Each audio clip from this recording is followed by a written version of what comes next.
गणेश पुराण कहती है जब आखिरी दिन हम अनंत चतुर्दशी के दिन गणेश जी को जब विदा करें तो ये रिद्धि और ये सिद्धि, ये कुंकू और हल्दी की बिंदी नहीं, ये रिद्धि और सिद्धि हैं, बहुएं हमारे घर में। पर करो गणेश जी का विसर्जन, मना नहीं है हो, पर अच्छे से करो रे हो। अब मैं छोरा छोरियों ने तो निशाना लगा है, वो हमारा गणेश जी जई दिया, वो हमारा सबसे आगे पहुंचा तो इधर वाला ने इधर से फेंका, हो गया। ये हमारे धर्म की हंसी उड़ा रहे हैं। गणेश जी विसर्जन हुए, गणेश जी को जल में विसर्जन किया, तो आपके मन में प्रश्न तो खड़ा होगा, आया तो होगा कि गणेश जी के 10 दिन तक बिठाओ, नित्य पूजन करो, ने पाठ करो, ने अर्चना करो, ने 10वें दिन इनके विसर्जन कर दो, और वो भी पानी में कर दो, पानी में विसर्जन करो। तो ये कहां लिखा है कि जल में विसर्जन करो? श्रीमद् भागवत पुराण की रचना जब वेद व्यास जी महाराज करने के लिए बैठे, वेद व्यास जी ने सुखदेव जी से कहा कि मैं मंत्र बोलूंगा, मैं श्लोक बोलूंगा, इसको लिखेगा कौन? तो सुखदेव जी ने बोला गणेश जी से विनती करो। गणेश जी से कहा कि आप लिखोगे? गणेश जी बोले मैं लिखने को तैयार हूं, पर बोलते बोलते तुम रुक गए तो मैंने भी लिखना छोड़ दूंगा, उसके बाद मैं भागवत को विराम दे दूंगा, मैं आगे नहीं लिखूंगा। अब वेद व्यास जी बड़े चक्कर में पड़ गए, क्या करें? तो गणेश जी से कहा मेरे श्लोकों में कुछ गड़बड़ी हो सकती है, उसमें से गलती को छांटना पड़ेगा, फिर लिखना पड़ेगा। कितना सुंदर संबोधन श्री वेद व्यास जी ने कहा कि मैं जो श्लोक बोलूंगा आपको लिखने के लिए है, उसमें मैं कुछ गलती करूंगा, लिखना है। क्यों कहा वेद व्यास जी ने ये बात? गणेश जी भगवान है, वेद व्यास जी कहते हैं मैं तो संसारिक मनुष्य हूं ना, गलती तो कर सकता हूं। गलती कौन करता है? जम के बोलो भगवान गलती करता है क्या? नहीं, गलती कौन करेगा? मनुष्य। गलती मानव करेगा, गलती मनुष्य करेगा। और गलती करने के बाद अगर हमसे अपनी जिंदगी में कोई गलती हो जाती है तो एक बार क्षमा मांगने में कुछ जाता है क्या? प्रणाम करने में कुछ जाता है क्या? निवेदन करने में कुछ जाता है क्या? नहीं। गलती हो गई मुझसे, तो गणेश जी आप गलती को छांटना, लिखना। गणेश जी महाराज लिखने बैठ गए, लिखते लिखते लिखते लिखते 10 दिन हो गए गणेश जी महाराज को। शरीर में ताप पड़ने लगा गणेश जी महाराज के। वेद व्यास जी ने गणेश जी के हाथ का स्पर्श करा तो शरीर तो तप रहा था। वेद व्यास जी ने वहीं पर श्रीमद् भागवत के श्लोकों को विराम दे दिया, अब नहीं बोले। गणेश जी लिखते लिखते लिखते लिखते लिखते लिखते थक गए, ताप पड़ गया, शरीर गर्म हो गया। वेद व्यास जी ने कब करूं क्या? 10 दिन से लिख रहे हैं और शरीर पर ताप पड़ रहा है, करा क्या जाए? उन्होंने गणेश जी का हाथ पकड़ा, उठाया और कहा चलो प्रभु हमारे साथ में। वेद व्यास जी गणेश जी को ले गए और ले जाकर शीतल जल में श्री गणेश जी महाराज को बिठा दिया।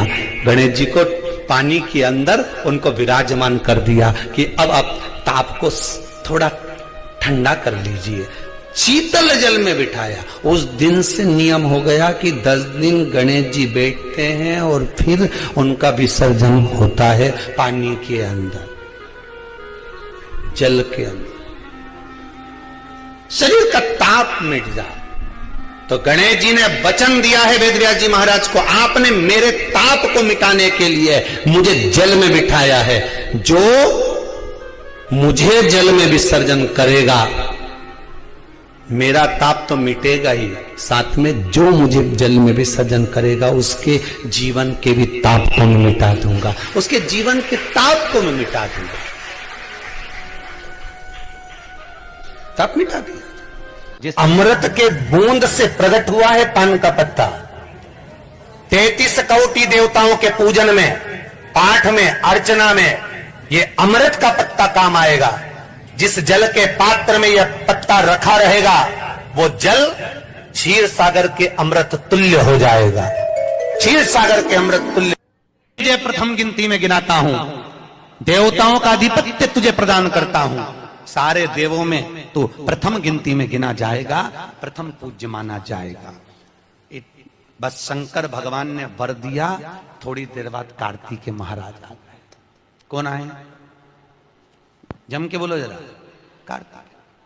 और कार्तिकेय जी आए और आकर बोले पिताजी दंडवत करा, प्रणाम करा, साष्टांग करा, मैं परिक्रमा कर कर आ गया, मैंने परिक्रमा करा।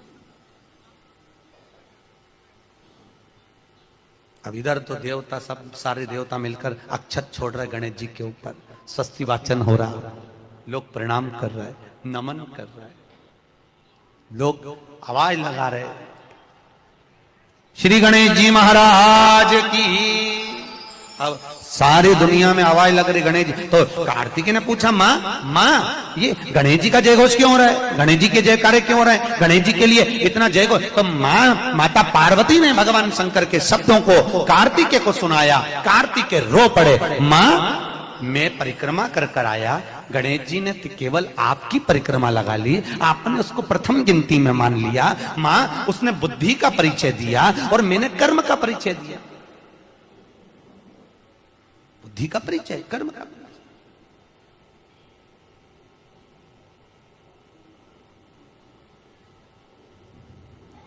मैंने कर्म कर दिया। महाराज व्यक्ति को उसके भाग्य का मिलता है कि कर्म का मिलता है? जल्दी बोलो। कर्म का। आपका क्या विचार है? ये लोग तो बहुत दूर बैठे हैं इसलिए इनसे पूछ ही नहीं दिया हूं। अब गणेश जी महाराज को भगवान कार्तिकेय महाराज बोल रहे हैं, माँ मैं कर्म करने गया था, मैं परिक्रमा करने गया था, और यहाँ गणेश जी महाराज को तुमने प्रथम गिनती में बना दिया। माँ ये क्या हुआ? माता पार्वती को गुस्सा तो बहुत आया, क्रोध भी आया, माँ पार्वती की आंख में अश्रु भी भर गए महाराज, आंसू आए माता पार्वती के नयन, अश्रु।